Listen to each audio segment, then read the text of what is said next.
الشیطان اللعین الرجیم بسم اللہ الرحمن الرحیم الحمد للہ الذی الیہ مصائر الخلق وعواقب الامر نحمده علی عظیم احسانہ والنیر برہان نوامی فضلہ وامتنانہ لم یلد سبحانہ فیکونا فی العز مشارکا ولم یولد فیکونا فی العز مخلصا حالکا لم یتقدمہ وقت ولا زمان ولم یتبعہ زیادۃ ولا نقصان جلت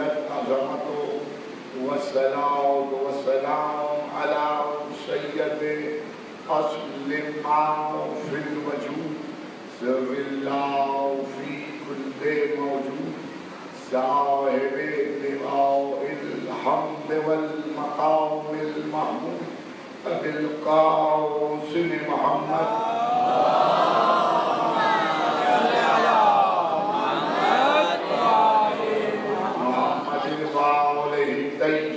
الطاهرين المعصومين المظلومين الذين أذهب الله عنهم الرجس وطهرهم تطهيرا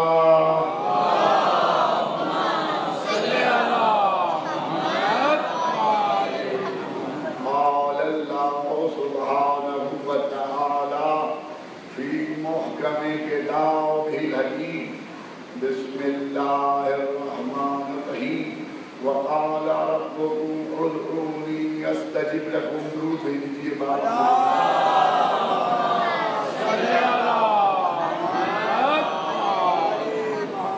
نظام گرامی قدر حاضرین مجلس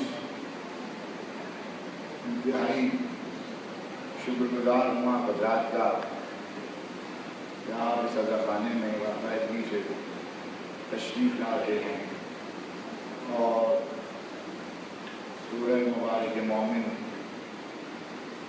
جو 40واں سورہ ہے قرآن حکیم کا اس کی 60ویں آیت کریمہ کی روشنی میں دعا اور اہل ذکر کے عنوان پر مسلسل گفتگو کو سماعت فرما رہے ہیں اور میں سمجھتا ہوں کہ جو کچھ اب تک آپ کی خدمت اقدس میں پیش کیا گیا یقیناً آپ نے اپنی قوت ادراک کی بدولت اپنے اپنے مقدس حفظے میں وہ سب کچھ محفوظ کیا ہوگا۔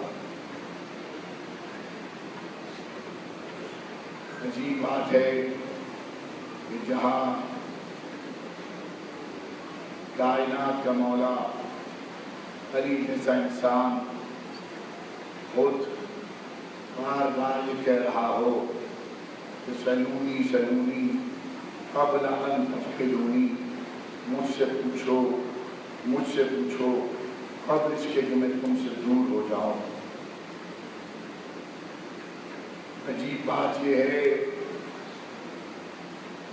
ایک طرف رب کہہ رہا ہے کہ ادعونی استجب لکم، مانگو تم قبول کرو، تم مانگو تم دعا کرو تم قبول میں کروں گا۔ تو نہ وہاں کوئی شرط ہے نہ یہاں کوئی شرط ہے۔ اللہ بھی یہی کہہ رہا ہے کہ ہر سانس کے ساتھ مانگتے جاؤ، ہر سانس کے ساتھ تمہاری زبان سے یا ربی کا ذکر جاری رہے، جتنا کہو گے جتنا مانگو گے دیتا رہوں گا، میرے خزانے میں کمی نہیں ہے۔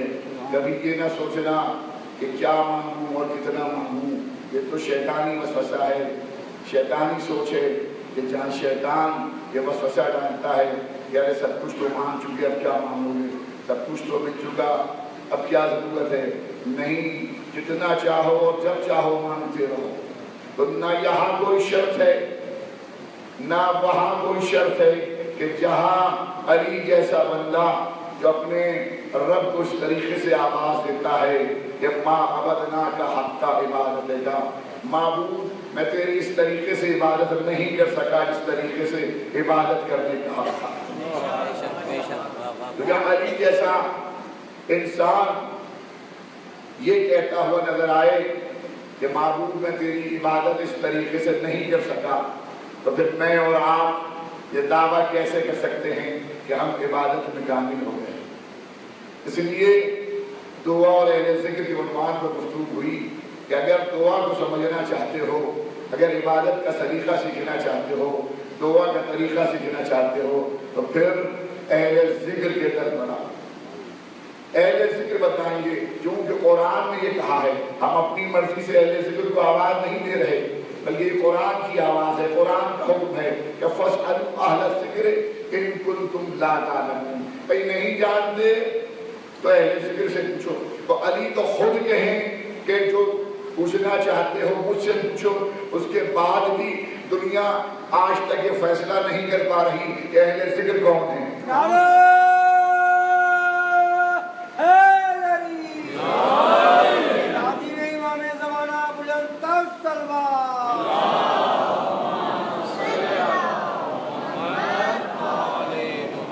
اب یہ طے ہو گیا کہ علی ہی اہل ذکر ہیں یا آل محمد ہی اہل ذکر ہیں. اور اہل ذکر کے بغیر انسان اس قابل نہیں ہو سکتا. ان کے در ان کے آستانے پر حاضری دیے بغیر، سر کو جھکائے بغیر انسان اس قابل نہیں ہو سکتا کہ وہ دعا کا طریقہ سیکھے. پانچویں امام حضرت امام محمد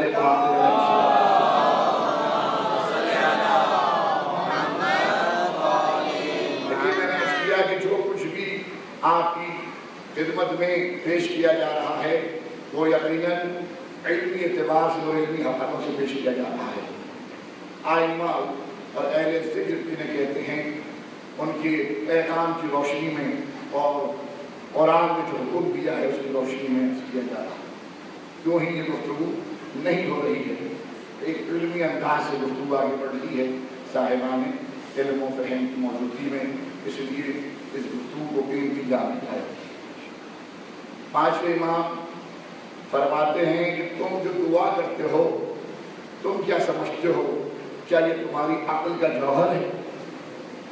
توجہ ہے آپ. بسم اللہ. تم کیا سمجھتے ہو کہ تم اپنی عقل کے مطابق یا عقل کی مرضی کے مطابق جو دعا کر رہے ہو؟ تمہیں اپنی عقل پر بہت ناز ہے، ہم اتنے عقل مند ہیں اس لیے دعا کر رہے ہیں. امام نے فرمایا کہ ہم الہام کرتے ہیں فَأَلْحَمَهَا فُجُورَهَا وَتَقْوَاهَا. امام فرماتے ہیں کہ یہ تمہاری عقل کا جوہر نہیں ہے بلکہ یہ ہم الہام کرتے ہیں کہ یہ فجور ہے، یہ تقویٰ ہے. یہ چھوڑ دو، یہ مان لو. شروع بھیج دیجیے بابا سے.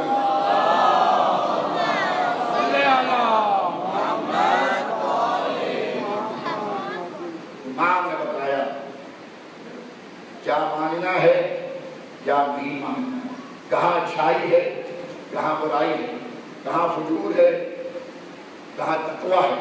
اور پھر پانچویں امام سے کسی نے سوال کیا تھا. دیکھیے اہل ذکر نے کس طریقے سے مسائل کو حل کیا ہے. یہ جہاں پوچھنے والے پوچھ رہے ہیں اور فوراً ان کے مسائل حل ہو رہے ہیں. پانچویں امام سے سوال کیا گیا محمد دعا مولا دعا کیا ہے؟ امام نے فرمایا الدعا هو العبادہ. دعا عبادت ہے. یعنی معصوم کے اس فرمان کی روشنی میں آپ غور کریں کہ عبادت کامل نہیں ہو سکتی جب تک کہ دعا نہیں کی. جب تک کہ دعا نہیں کی جائے عبادت کامل نہیں ہو سکتی. میں نے عرض کیا تھا کسی مجلس میں کہ کسی نے سوال کیا تھا امام سے، چھٹے امام سے، کہ ایک شخص مسجد میں ہے نماز پڑھ رہا ہے اور دوسرا شخص جو مسجد میں ہے وہ دعا کر رہا ہے. امام سے سوال کیا گیا تھا کون افضل ہے؟ تو امام نے فرمایا تھا کہ دونوں افضل ہیں. اور اس طریقے سے گفتگو آگے بڑھی اور بالآخر پوچھنے والے نے کہا کہ مولا یہ تو میں جانتا ہوں کہ دونوں افضل ہیں، لیکن میرا سوال یہ ہے، میں پوچھنا یہ چاہتا ہوں کہ ان دونوں میں افضل ترین عمل کس کا ہے؟ تو امام نے یہی جواب دیا تھا کہ جو دعا کی منزل پر ہے، کیوں کہ وہ اپنے رب سے قریب ترین ہے۔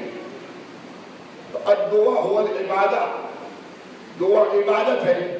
جب تک دعا نہیں ہوگی نماز میں یا کسی بھی عبادت میں، جب تک دعا شامل نہیں ہوگی دعا مکمل نہیں، عبادت مکمل نہیں ہو سکتی۔ پھر پوچھنے والے نے پھر پوچھا، امام نے فرمایا الدعا سلاح المومن، الدعا سلاح المومن، دعا مومن کا ہتھیار ہے۔ دیکھیے عجیب بات یہ ہے کہ آج ہم جس معاشرے میں اپنی حیات کی شب و روز گزار رہے ہیں، وہاں قدم قدم پر خوف ہے، خطر ہے، اور اس کا نتیجہ یہ نکل رہا ہے کہ ہم مادی ہتھیار پر بھروسہ کر رہے ہیں۔ لیکن اگر ہم اہل ذکر کے پیغام پر عمل کریں تو یقیناً ہم خوف سے نکل سکتے ہیں۔ اور میں نے خوف سے نکلنے کے لیے، تنہائی سے نکلنے کے لیے وظائف بھی بتائے تھے سکھوں کہ عنوان پر گفتگو کرتے ہوئے۔ تو عزیزوں، معصوم نے فرمایا الدعا سلاح المومن، دعا مومن کا ہتھیار ہے۔ تو آج گفتگو کے حوالے سے یہ پیغام دے رہا ہوں کہ دیکھیے آپ جس معاشرے میں رہ رہے ہیں وہاں یقیناً خوف بھی ہے، خطر بھی ہے، تنہائی بھی ہے، تو ایسے میں دعا کو ہتھیار کے طور پر استعمال کریں، بجائے اس کے کہ آپ مادی ہتھیار کا سہارا لیں اور ان پر تکیہ کریں۔ نہیں، دعا کے ذریعے سے اپنے آپ کو محفوظ رکھیں، اس لیے دعا ہی سب سے بڑا ہتھیار ہے۔ پھر فرمایا الدعا عماد الدین، فرمایا دین کا ستون ہے دعا، یعنی ستون کسے کہتے ہیں؟ یہ عمارت ہے، یہ قائم جب ہو رہی تھی، جب یہ اس کی بنیاد پڑ رہی تھی تو اس کے آغاز میں ستون کھڑے کیے گئے جس پر یہ عمارت بیس کر رہی تھی۔ اگر وہ ستون ہٹا دیے جائیں تو جانتے ہیں عمارت کی کیفیت کیا ہوگی۔ جب ستونوں کو ہٹا دیا جائے گا تو عمارت ڈھہ جائے گی۔ تو الدعا عماد الدین، دعا دین کا ستون ہے، یعنی دین اگر قائم ہے، دین اگر کھڑا ہوا ہے، دین کی بنیاد کیا ہے؟ دعا ہے۔ تو جہاں دعا نہیں ہے وہاں دین نہیں ہے، جہاں دین نہیں ہے وہاں بے چینی ہے، بے قراری ہے، بے ثباتی ہے، اور جہاں دین ہے وہاں قرار ہے، سکون ہے۔ دیکھیے کتنا تسلسل ہے ساری گفتگو میں کہ پوری عمارت دین کی بیس کر رہی ہے دعا پر۔ اگر دعا کو دین سے ہٹا دیا جائے دین کی عمارت ڈھہ جائے گی۔ اور میں نے اس کیا کہ کتنا تسلسل ہے کہ جہاں دین ہے وہاں اطمینان ہے کہ کوئی تو ہے ہمارا،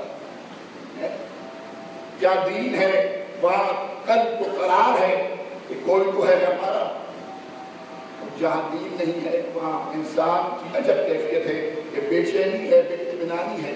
اور دیکھیے یہ بات اگر آپ یہ سمجھیں کہ میں اپنی طرف سے کہہ رہا ہوں تو میں نے عرض کیا کہ میں کوئی بات بھی اپنی طرف سے کہہ ہی نہیں رہا، میں تو ہر بات کے لیے یا قرآن کا سہارا لے رہا ہوں یا نازل بلاغہ کا یا ائمہ کے اقوال کا۔ اب اگر میں نے کہا کہ جہاں دعا نہیں وہاں دین نہیں، جہاں دین نہیں وہاں بے اطمینانی ہے، بے چینی ہے، جہاں دین ہے درود بھیجیے۔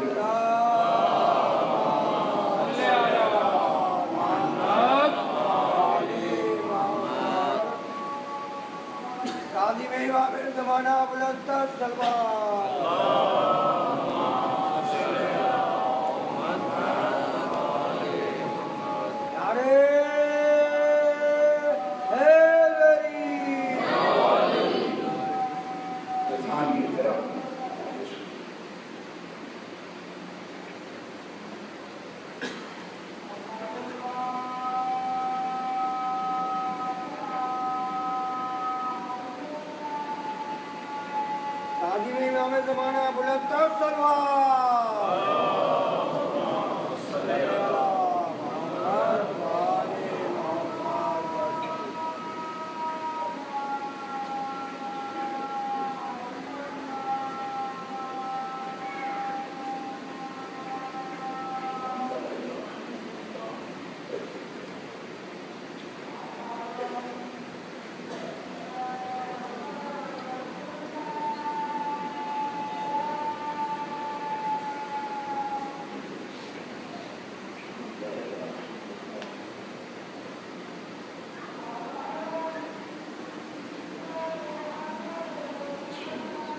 تعظیم امام زمانہ بلند تر سلوات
تعظیم امام زمانہ بلند تر سلوات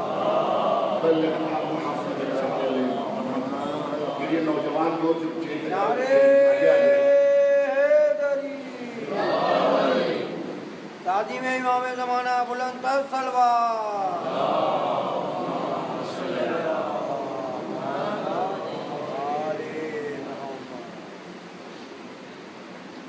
تعظیم امام زمانہ بلند تر سلوات درود کی آواز بلند ہو جائے تو میں مسلسل درود کے حوالے سے عرض کر چکا ہوں کہ سب سے بڑا اخیر وہ ہے کہ جو درود بلند آواز سے نہ بھیجو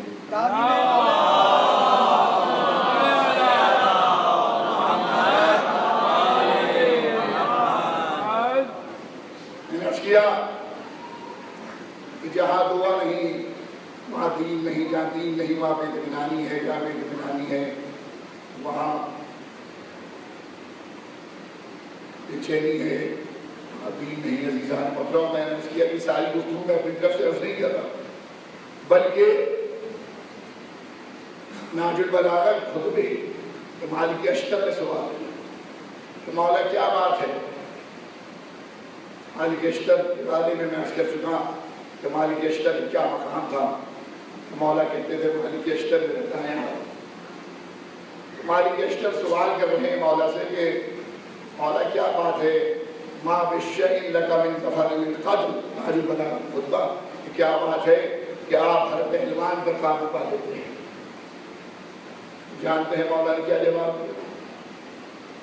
ما لقیت احد الا عننی نفسہ ولا قتلہ، کہ میں کسی سے مد مقابل نہیں ہوتا مگر یہ کہ اس کا نفس خود مجھے پکارتا ہے کہ علی آؤ اور مجھے قتل کرو، کیونکہ وہاں دین نہیں ہے اور یہاں دین ہے۔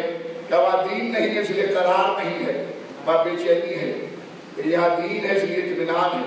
ارے مرہم تو جاتے ہوئے پلٹ کر آیا تھا نا، اور آگے یہی پوچھا تھا کہ کیا نام ہے تمہارا؟ تو مولا نے یہی کہا تھا کہ سمجھنی امی حیدر، کہ میری ماں نے میرا نام حیدر رکھا ہے۔ ایک مرتبہ یہ سنا تو پلٹا واپس، تو راستے میں وہ ملا جو ہر ایک کو بہکاتا ہے، جی کہنے لگے کہاں جا رہے کیا مجھ سے پہلے ہی کہہ دیا گیا تھا؟ مجھ سے پہلے ہی کہہ دیا گیا تھا کہ میں حیدر کے ہاتھ مارا جاؤں گا۔ کیا رہے کام کے بہت سے حیدر ہوتے ہیں۔ علی کہتے ہیں، اور ہم واپس پلٹا، علی کہتے ہیں چونکہ وہاں دین نہیں تھا لہذا اسے قرار نہیں تھا، لیکن یہاں دین تھا اس لیے اطمینان تھا، اگر قرار ہوتا تو ظاہر ہے کہ اس کیفیت سے مدد کو چاہ نہیں۔ تو دیکھا آپ نے کہ کس طریقے سے دین کو سمجھنا ضروری ہے اور دعا کا سہارا دین کے لیے لینا کتنا ضروری ہے۔ عزیزان محترم، یاد رکھیے آپ اپنی روزمرہ زندگی میں بھی اس بات کو محسوس کرتے ہوں گے کہ سائل جب اس در پر نہیں جاتا جہاں سے اسے کچھ ملنے کی امید نہ ہو۔ جی ایسا ہی ہے یا نہیں؟ ہمیشہ سائل جب آواز لگاتا ہے تو اسی در پر جا کر رکتا ہے کہ جہاں سے اسے کچھ ملنے کی امید ہوتی ہے۔ بس یہی کیفیت یہاں بھی ہے کہ ہم دعا کر رہے ہیں اور خدا کی بارگاہ میں سائل بنے ہوئے ہیں۔ جی اور خدا خود کہہ رہا ہے کہ مانگتے جاؤ دیتے جاؤ، مانگتے جاؤ پکارتے جاؤ میں دیتا جاؤں گا۔ تو ہم بھی سائل بن کر عاجزی کے ساتھ آواز دے رہے ہیں اور اس بارگاہ پر حاضری دے رہے ہیں۔ آپ نے دیکھا کہ جب ہم اور نگاہ دوڑاتے ہیں تو پھر اس در پر ہمیں ایسے ایسے سائل نظر آتے ہیں کہ جن کی وجہ سے دعا کا مقام اور بلند ہو جاتا ہے۔ کہ جہاں ہم دیکھتے ہیں کہ کہیں قبر سائل نظر آ رہے ہیں، جی کہیں عمار یاسر سائل نظر آ رہے ہیں، کہیں مقداد سائل نظر آ رہے ہیں، کہیں مالک اشرف سائل بن کر نظر آ رہے ہیں، کہیں حجر ابن عدی سائل بن کر نظر آ رہے ہیں۔ اور عزیزو یہ تو سائل وہ ہیں کہ جہاں جب جس در پر آتے ہیں تو ان کی وجہ سے دعا کا مقام بڑھ جاتا ہے، لیکن ہم اور آگے جب بڑھتے ہیں تو پھر کیفیت اور ہوتی ہے کہ جب ہم غور کرتے ہیں تو بھی ابراہیم سائل نظر آتے ہیں۔ توجہ ہے آپ حضرات؟ کہیں نوح سائل نظر آتے ہیں، کہیں زکریا سائل نظر آتے ہیں، کہیں یحییٰ سائل نظر آتے ہیں۔ ہر ایک اسی در پر سجدہ ہے۔ اور یاد رکھیے کہ معصوم نے فرمایا کہ دیکھو تین چیزیں ہیں کہ جسے تین چیزیں مل جائیں وہ کبھی بھی کسی کا محتاج نہیں ہوتا۔ تین چیزیں معصوم نے فرمایا، تین چیزیں کسی کو مل جائیں وہ کبھی بھی کسی کا محتاج نہیں ہوتا۔ اب پہلی چیز ہے نعمت توبہ، کہ جسے توبہ کرنے کی عادت ہو جائے۔ توجہ ہے آپ حضرات؟ عظیم امام زمانہ بلند تر سلوات۔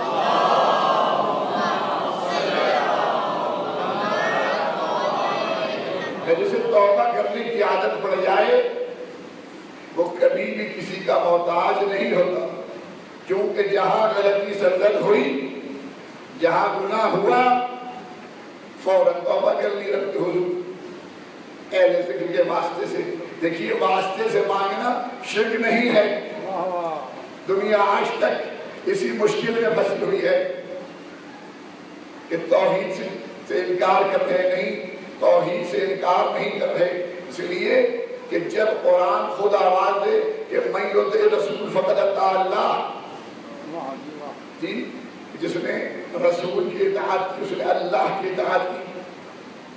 اس کا مطلب یہ ہے کہ اللہ وہی چاہتا ہے جو رسول چاہتا ہے۔ اور میں نے عرض کیا تھا کہ نماز میں جب تک سورہ توحید کے ساتھ لفظ قل کو نہ پڑھا جائے نہ صرف سورہ توحید صحیح نہیں ہوتی بلکہ نماز بھی صحیح نہیں ہوتی۔ اس کا مطلب یہ ہے کہ یہ لفظ قل ہمیں اس بات کی اہمیت کو بتا رہا ہے کہ وسیلہ کتنا ضروری ہے۔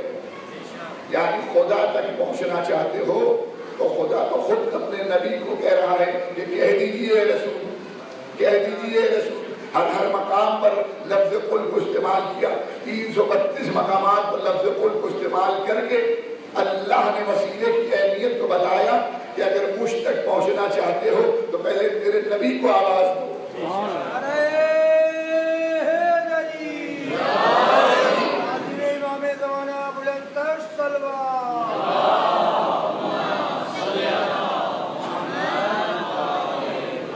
اگر کوئی صبح سے لے کر شام تک اللہ کی صدائیں بلند کرتا رہے بند کمرے میں تو دعا کامل نہیں ہو سکتی، اس لیے کہ جب تک اس کے نبی کو آواز نہ دی، اس کے نبی کا سہارا نہ دیا جائے، اس وقت تک لا الہ الا اللہ مکمل نہیں ہوتا جب تک کہ محمد رسول اللہ نہ کہا۔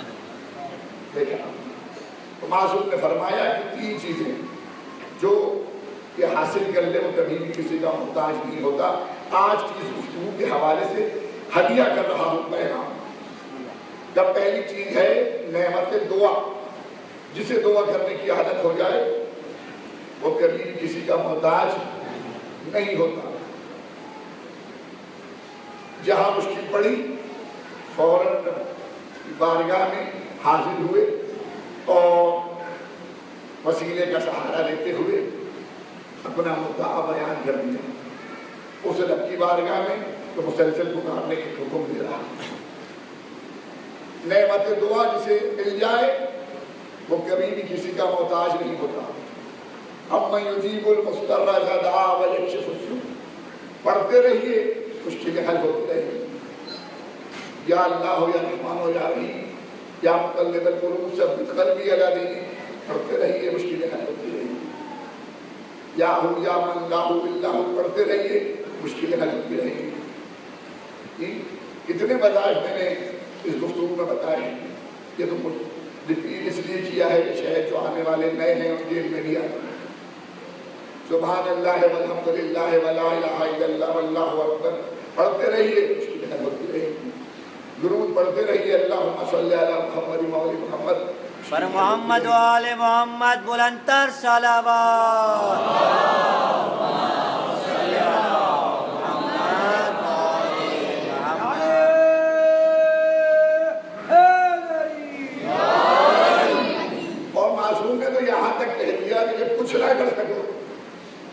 کچھ نہ کر سکو تو حروف مقطعات کا سہارا لے جی، کہا یا عین سواد پڑھو، ہا میم عین سین قاف پڑھو اور رب کے حضور کو حروف مقطعات کا سہارا لے کے وسیلہ بنا کے دعا کرو تاکہ تمہاری مشکل حل ہو جائے۔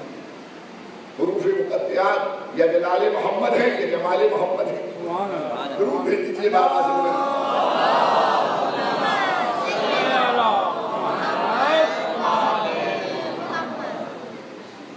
اتنا آسان کہ جہاں انسان اس ذکر کو، اور ذکر کے لیے میں نے کیا تھا کوئی حدود نہیں ہے، محنت کریں، مزدوری کریں، کچھ بھی کریں، کہیں بھی ہو، کہیں جا رہے ہو، کہیں آ رہے ہو، زبان پر خدا کا نام جاری ہے، پڑھتے رہیے یا ربی یا ربی۔ معصوم نے یہاں تک کہا کہ اتنا یا ربی پڑھو، تمہاری زبان سے اتنا یہ ذکر جاری رہے کہ جب آخری سانس نکلے تو تمہاری زبان میں یہ ذکر جاری رہے کہ ادھر سے آواز آئے کہ میرا بندہ مجھے پکار رہا ہے۔ تعظیم امام زمانہ بلندتر صلوات۔ اور خدا ملائکہ کو حکم دے کہ اس کی آواز پر لبیک کرو، اس لیے مسلسل مجھے آواز دے رہا ہے۔ تو دیکھا آپ نے کہ جسے دعا کی نعمت مل جائے تو کبھی بھی کسی کا محتاج نہیں ہوتا، نہ اولاد کا محتاج، نہ کسی دولت مند کا محتاج، نہ کسی رشتہ دار کا محتاج، جی بس اپنے رب کے حضور آواز دیتے رہو، تمہاری مشکلیں ایسی حل ہوں گی کہ تمہیں اندازہ ہی نہیں ہوگا۔ لیکن شرط ہے، شرط کیا ہے؟ عارف الحق، یہ معرفت کے ساتھ حق ہو، معرفت کے ساتھ حق کے ساتھ آواز ہو۔ اگر معرفت نہیں ہوگی، حق نہیں پہچانتے ہوگے تو یہ تو فقط رسم ہوگی۔ دعا کے معنی پکارنے کے ہیں۔ دیکھیے لوگ کہتے ہیں دعا کے معنی مانگنا، نہیں مانگنا نہیں، اذا دعا معنی پکارنا، دعا کے معنی پکارنے کے ہیں، پکارو تو معرفت کے ساتھ پکارو جی، حق کو پہچانتے ہوئے پکارو. اگر انسان حق کی اشارہ پائی نہیں، جانتا ہی نہیں کہ حق کون ہے، جی اللہ کا نبی کہہ رہا ہے کہ الحق مع علی وعلی مع الحق، حق علی کے ساتھ ہے، علی حق کے ساتھ ہے.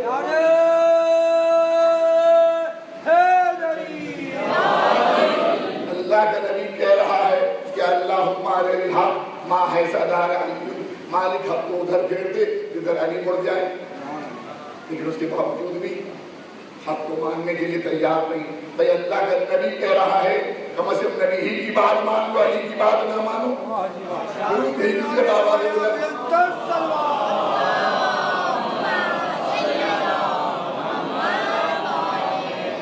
یا انسان لا الہ الا اللہ کے ساتھ محمد رسول اللہ نہ کہے، بھائی انسان کی حیات مسلم نہیں ہے.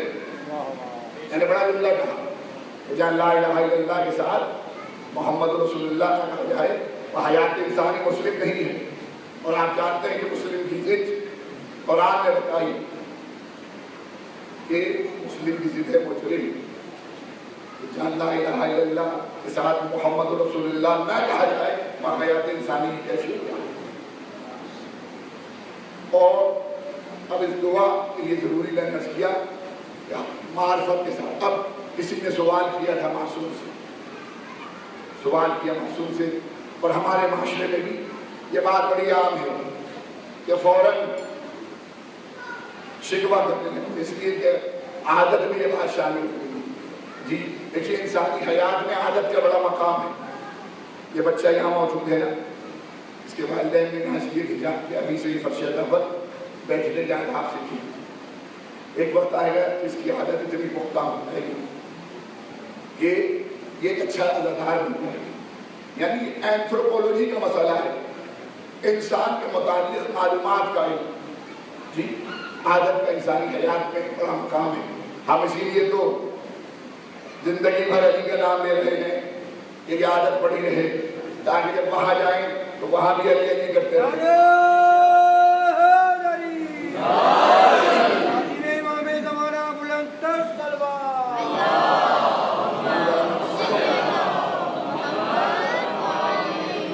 دنیا ہم سے پوچھتی ہے کہ ہر وقت علی علی کیوں کرتے ہو؟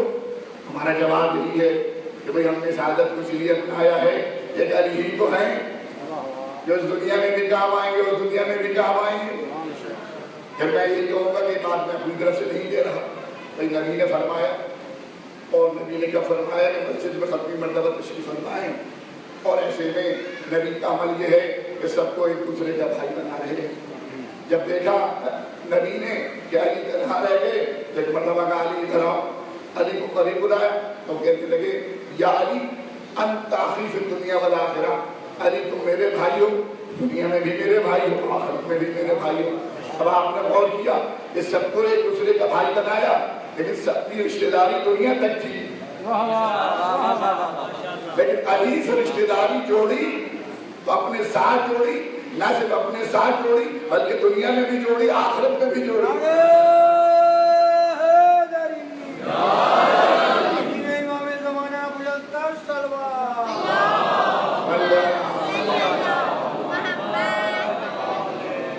جو ہے آپ حضرات، میں اس منزل پر جب کہ آپ میری جانب پورے طریقے سے متوجہ ہیں اور بڑے اہتمام اور تعلق خاطر کے ساتھ مجھے سماعت فرما رہے ہیں، میں آپ کی توجہات کا انتہائی شکر گزار ہوں.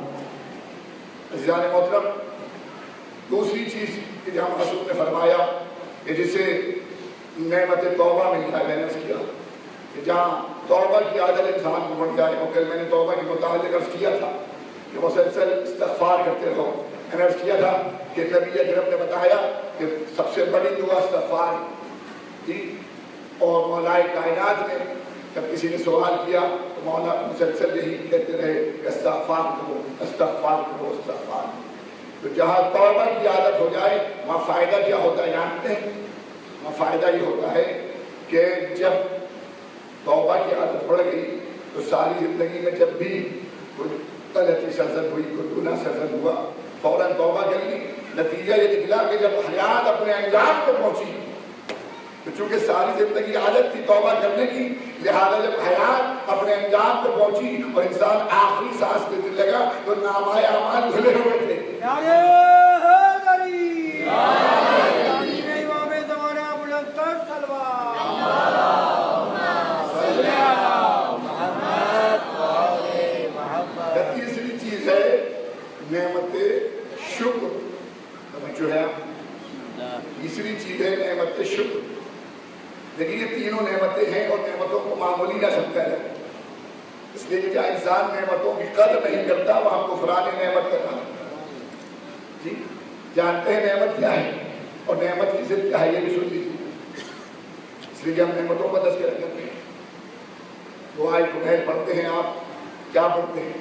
کبھی غور کیا؟ میں نے اس کیا نا، عارفت پہ حق نہیں، معرفت کے ساتھ پڑھیے، حق کو پہچان کے پڑھیے، دعا کریں اس طریقے سے کریں۔ کتنے لوگ ہیں دعائے کمیل پڑھتے ہیں لیکن کبھی غور نہیں کیا، کیوں؟ یہ اس معرفت کے ساتھ نہیں پڑھتے ہیں۔ کیا ہے دعائے کمیل میں؟ یا سابقاً نعم یا دافعاً نقم، اے نعمتوں کو نازل کرنے والے، اے بلاؤں کو دور کرنے والے۔ معلوم یہ ہوا کہ نعمتیں نازل بھی وہیں سے ہو رہی ہیں اور بلائیں دور بھی وہیں سے ہو رہی ہیں۔ نعمت کی ضد کا پتہ چلا کہ نعمت کی ضد ہے نقمت، اور نعمت کی جمع کا بھی پتہ چلا دعائے کمیل کے ذریعے سے کہ نعمت کی جمع ہے نعم یا سابقاً نعم، اے نعمتوں کے نازل کرنے والے۔ معلوم یہ ہوا کہ کہیں اور سے نعمتیں نہیں ملتی۔ جی کوئی اور نہیں سمجھے کہ کوئی مادی اقتدار رکھنے والا حکمران ہمیں نعمتوں سے سرفراز کر دے گا، تو یہ فکر غلط ہے۔ جی نعمت ملنی ہے تو اسی رب کو حضور ملنی ہے، تو مسلسل یہ کہہ رہا ہے کہ ادعونی استجب لکم، مانگو تم پکارو تم، آواز دو تم، قبول نہیں کرے گا۔ عزیزو نعمتیں جہاں سے مل رہی ہیں اس پہ شکر بھی ادا کرنا ضروری ہے، اور شکر کا فائدہ یہ ہے جہاں نعمتوں کا انکار کیا جا رہا ہے وہاں انسان کفران نعمت کا عادی ہوگا، اور کفران نعمت کا انجام پتہ ہے؟ کفران نعمت کا انجام یہ ہے کہ بڑی بڑی قومیں، سویلائزڈ قومیں تباہ و برباد ہو گئی۔ قوم سمود ایک سویلائزڈ قوم تھی جو پہاڑوں میں چٹانوں کو تلاش کے رہتے تھے۔ وَفِرْعَوْنَ ذِي الْأَوْتَادِ الَّذِينَ طَغَوْا فِي الْبِلَادِ، ان خوال فرعون کو دیکھو جو ملکوں سرکشی کر رہا تھا، مگر جب اس نے انکار نعمت کیا تو ہم نے انہیں بھی تباہ و برباد کر دیا۔ یعنی جنہوں انکار نعمت کیا وہ تباہ و برباد ہو گئے۔ انکار نعمت کا انجام تباہ و بربادی ہے۔ تو فران نعمت کی منزل پر انسان فائدہ کرتا ہے۔ توجہ ہے آپ حضرات، بہت اطمینان سے گفتگو اس لیے کر رہا ہوں کہ آپ تک پیغام منتقل ہوتا رہے اور آپ اپنے دھیان میں محفوظ کرتے رہیں۔ کہ تیسری چیز ہے نعمت شکر، کہ جیسے شکر کرنے کی عادت پڑ جائے وہ کبھی بھی کسی کا محتاج نہیں ہوتا۔ عزیزان محترم، عجیب بات ہے کہ جب ہم اپنے معاشرے میں کوئی درخواست دیتے ہیں تو آخر میں کیا لکھتے ہیں؟ تھینکس، جی شکریہ۔ کوئی ہمارا کوئی کام کر دیتا ہے تو آخر میں کیا کہتے ہیں؟ شکریہ۔ اور کوئی بہت بڑا آدمی کوئی کام کر دے تو وہاں تحفہ لے کر پہنچ جاتے ہیں شکریہ کے طور پر۔ لیکن جو کائنات کا رب ہے وہ جب ہماری مشکلوں کو حل کر رہا ہے تو کیا ہمارا یہ حق نہیں، کیا ہمارا یہ فرض نہیں کہ ہم اس کا شکریہ ادا کریں؟ ہے یا نہیں؟ بتائیے، کبھی زندہ سے سوچئے۔ یعنی جو نعمتیں نازل ہو رہی ہیں، جو نعمتیں مل رہی ہیں، یہ سانس یہ نعمت ہے۔ جی کتنی نعمتیں ہیں جو مل رہی ہیں؟ نعمتیں ظاہری بھی مل رہی ہیں، نعمتیں باطنی بھی مل رہی ہیں۔ ظاہری نعمت کیا ہے؟ ظاہری نعمت یہ ہے، یہ ہوا، یہ چرند، یہ پرند، یہ بیل، یہ بوٹے، یہ فضائیں، یہ ہوائیں، یہ سانس ہیں، یہ سب کیا ہے؟ یہ ظاہری نعمتیں تو ہیں۔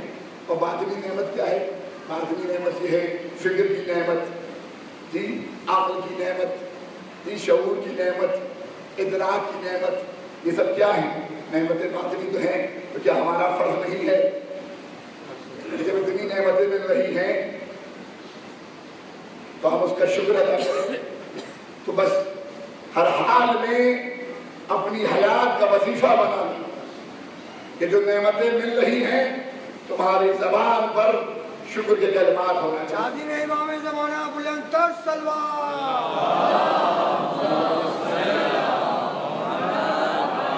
اور جہاں شکر نہیں ہے، شکر کا فائدہ کیا ہے جانتے ہیں؟ شکر کا فائدہ یہ ہے کہ جب آپ کو شکر کرنے کی عادت پڑے گی تو نعمتیں کم نہیں ہوگی بلکہ نعمتوں کا نزول اور زیادہ ہوتا رہے گا. نعمتوں کا نزول اور زیادہ ہوتا رہے گا. عارف الحق کسی نے سوال کیا تھا کہ مولا دعا قبول ہوتی نہیں ہے، مانتا تو بہت صاحب آپ یہی کہتے ہوئے نظر آتے ہیں. ماشاء جانتے ہیں مولا نے کیا کہا؟ کہتا ہے تو انہم ما لا تعرفونہم، کہ جسے پکار رہے ہو اس کی معرفت بھی رکھتے ہو. جب معرفت ہی نہیں ہے تو پھر رسم ادا کیوں کر رہے ہو؟ دعا کرنے کے لیے معرفت ضروری ہے. جسے پکار رہے ہیں اس یقین کے ساتھ پکاریں کہ وہی ہے تو ہماری دعاؤں کو قبول کرے گا. اس یقین کے ساتھ پکاریں کہ وہی ہے جو ہمیں نعمتیں دے رہا ہے. جی عقیدے کی تجلی کے ساتھ پکاریں، یقین کی دولت کے ساتھ پکاریں، معرفت کے سرمائے کے ساتھ پکاریں. پھر دیکھیں آپ کی مشکلیں کیسے حل نہیں ہوتی. یہ معرفت ہی تو تھی کہ جو یزید چاہ رہا تھا کہ اہل بیت کے چاہنے والوں کو، جو اہل بیت کو چاہتے ہیں، جو اہل ذکر کے چاہنے والے ہیں، ان سے یہ معرفت ختم ہو جائے. ساری کوشش میر شام کی یہی تھی. حسین کے چاہنے والوں کی معرفت کو ختم نہیں کیا. کوئی پہچانے ہی نہیں کہ حسین کون ہے، کوئی پہچانے ہی نہیں کہ حسین کے گھر والے کون ہیں. ساری کوششیں یہ کربلا اس لیے ہوئی. کربلا میں ایک ایک شہید اسی لیے ہوا کہ دنیا والے ہماری معرفت نہ بھولیں. دنیا والے ہمیں معرفت کے ساتھ پہچانتے ہیں. ہر ایک نے دین کو اسی لیے بچایا ہے کہ دین قائم رہنا چاہتے ہو تو معرفت کے ساتھ قائم رہو. اجرکم اللہ. عزیزان محترم، گفتگو آج اس منزل پر ختم. چھٹی محرم ہے اور آپ جانتے ہیں کہ آج تذکرہ ہے شبیہ پیغمبر کا. کون ہے شبیہ پیغمبر؟ وہ ہے شبیہ پیغمبر کہ جب حسین مدینے سے چلتے ہوئے، مکے سے چلتے ہوئے کربلا پہنچے، ایک مرتبہ باپ سے بیٹے نے یہی سوال کیا، بابا کیا ہم حق پر نہیں ہیں؟ دیکھا آپ نے حق کو پہچانا.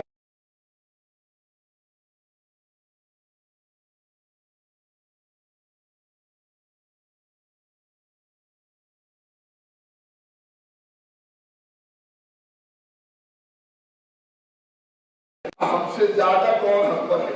یعنی حسین ابن علی نے بتا دیا کہ ہمارا تو پورا گھرانہ حق پر ہے. تو بیٹا تو بیٹے نے یہی تو کہا تھا کہ بابا جب ہم حق پر ہیں تو پھر موت سے ڈرنا کیسا. پیغام دیا قیامت تک کے انسانوں کو حضرت علی اکبر نے کہ اگر حق پر قائم رہنا چاہتے ہو تو پھر موت کا خوف دل سے نکال دو. آج اسی شہزادے کی شہادت شبیہ پیغمبر کہ جب حسین ابن علی، یہ حسین ابن علی کی تمنا تھے، جب حسین ابن علی نانا کا دیدار کرنا چاہتے تھے تو اپنے بیٹے کو دیکھ لیا کرتے تھے. لیکن ہائے عزیزو، آج وہی بیٹا ہے جو دونوں ہاتھوں کو جوڑے ہوئے باپ کی خدمت میں کھڑا ہوا کہہ رہا ہے کہ بابا اب مجھے بھی اجازت دیجیے، بابا مجھے بھی اجازت دیجیے۔ عجب جملہ کہا ہے حسین ابن علی نے کہ علی اکبر بیٹا، اتنی محبت ہے بہن سے بھائی کہ علی اکبر بیٹا میں نے تمہیں نہیں پالا، تمہاری پھوپھی نے تمہیں پالا ہے، جاؤ پھوپھی سے اجازت لے لو۔ علی اکبر آئے، پھوپھی کی خدمت میں آئے کہ پھوپھی اماں بابا کہتے ہیں آپ سے اجازت لے لو۔ کہ پھوپھی اماں اجازت دے دیجیے۔ کہ علی اکبر اجازت نہیں دے سکتے، بہت کوشش کی، جب اجازت نہیں ملی ایک مرتبہ جب جملہ کہا کہ پھوپھی اماں فقط اتنا بتا دیجیے کہ میری ماں کا مقام زیادہ بلند ہے یا میرے بابا کی ماں کا مقام زیادہ بلند ہے۔ کہ علی اکبر بیٹا ایسا سوال کیا ہے جس کا کوئی جواب نہیں ہے۔ یہ کہہ کر ایک مرتبہ علی اکبر کو لے کر بھائی کی خدمت میں آئی کہ بھیا سنا دو علی اکبر کیا کہتے ہیں کہ میری ماں کا مرتبہ زیادہ بلند ہے یا فاطمہ زہرا کا مرتبہ زیادہ بلند ہے، اماں فاطمہ۔ علی اکبر تو اجازت دے دیجیے۔ علی اکبر کو اجازت ملی، حسین ابن علی نے علی اکبر کو تیار کیا، اور ایسے میں رونے والے جب علی اکبر رخصت ہونے لگے لیکن مرتبہ حسین نے عجب جملہ کہا کہ علی اکبر کتنی محبت ہے، خدا آپ کے بچوں کو سلامت رکھے، کوئی باپ وہ دن نہ دیکھے کہ حسین ابن علی نے دیکھا جوان بیٹا ہے، 18 سال کے جوان، اتنا خوبصورت جوان جس کی کوئی نظیر نہیں ملتی۔ اب بیٹا علی اکبر تم شبیہ پیغمبر ہو، نانا کہ دیدار کرنا چاہتا تھا تو میں تمہیں دیکھ لیا کرتا تھا۔ بیٹا علی اکبر ایک وصیت ہے کہ جب تک میرا تمہارا سامنا رہے مڑ مڑ کے دیکھتے جانا۔ رونے والے علی اکبر چلے، ابھی تھوڑی دور چلے، ایک مرتبہ علی اکبر نے پلٹ کر دیکھا، عجب منظر دیکھا، کیا دیکھا کہ بوڑھا باپ دونوں ہاتھوں کو جوڑے ہوئے چلا رہا۔ علی اکبر گھوڑے سے زمین پر تشریف لائے کہ بابا دونوں ہاتھوں کو جوڑ کر کہا بابا آپ کیوں زحمت کر رہے ہیں؟ عجب جملہ کہا ہے حسین ابن علی نے، اب بیٹا علی اکبر میں نہیں آ رہا، کلیجہ کھینچے لا رہا ہے۔ علی اکبر بیٹا اگر تمہارے بھی میرے جیسی اولاد ہوتی تو تم جانتے کہ اولاد کی محبت کیا ہوتی ہے۔ اجرکم اللہ، خدا آپ کو کسی غم میں نہ رلائے سوائے غم حسین کے۔ علی اکبر میدان جنگ میں آئے، حسین خیمہ میں آئے، میں لیلا در خیمہ پر کھڑی ہوئی تھی، ایک مرتبہ چہرے کو متغیر پایا کہ آقا میرے لال کی خیر ہو۔ کہ ام لیلا ایک نامی پہلوان مقابلے کے لیے آیا ہے۔ کہ ام لیلا ماں کی دعا بیٹے کے حق میں مستجاب ہوتی ہے، ام لیلا اپنے لال کے حق میں دعا کرو، اے میری ماں خدا تمہارے بچوں کو سلامت رکھے۔ ارے ماں کی دعا بڑی اہم ہوتی ہے۔ رونے والوں ایسے ایک مرتبہ لیلا نے سر کے بال کھول دیے، ہاتھوں کو بلند کیا، بیویوں کو جمع کیا، آواز دی اے یوسف کو یعقوب سے ملانے والے، اے اسماعیل پر ہاجرہ کو بندانے والے، میرے لال کو بنا دو۔ رونے والوں ابھی دعا تمام بھی ہونے نہ پائی تھی کہ علی اکبر پر پیاس کا غلبہ ہوا، علی اکبر واپس آئے۔ میں کہوں گا ارے علی اکبر نہیں آئے، ام لیلا کی دعا آئی ہے۔